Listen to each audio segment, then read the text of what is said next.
大家好，我是小静。秋天天气干燥，秋燥时间特别的长，这段时间嗓子干痒，咳嗽的特别多。每到这个时候，我都会给家人煮这道秋梨汤来喝，隔三差五喝上一碗，给身体补足了水分，并且嗓子也特别的舒服。首先准备一个雪梨，用食盐把雪梨的表皮搓洗一下。搓洗好了之后，再加入一盆清水，把雪梨清洗干净。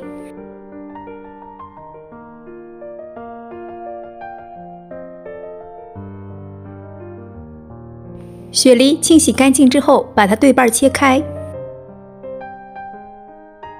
然后再把梨核去掉。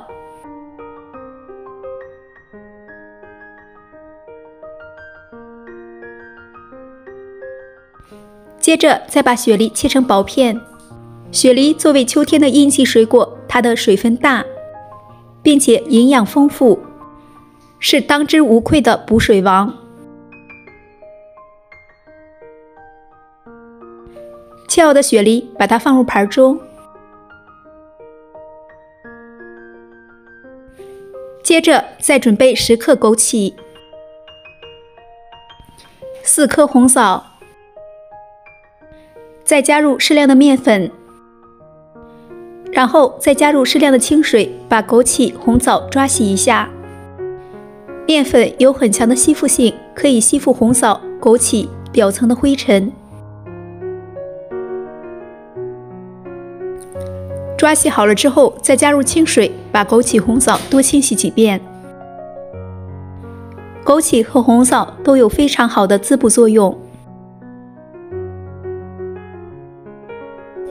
清洗干净之后，用滤网过滤出来。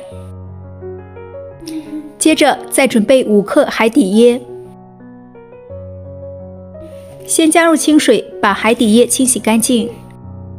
海底椰是一种棕鱼类植物，它的味道非常的鲜美，尤其是咳嗽上火的时候，可以多用它来煲汤。清洗干净之后，和雪梨放在一起。接下来锅中加入适量的纯净水，